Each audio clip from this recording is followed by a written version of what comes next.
Sur l'Ukraine, Paris et Londres sont alignés depuis le début ?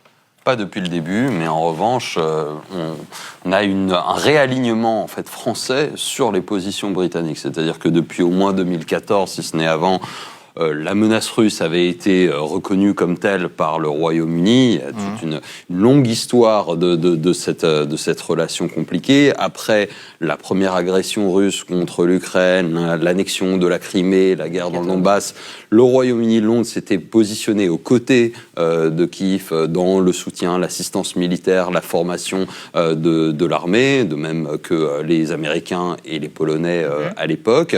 Là où la France, avec l'Allemagne, s'était plutôt positionnée de manière en médiateur.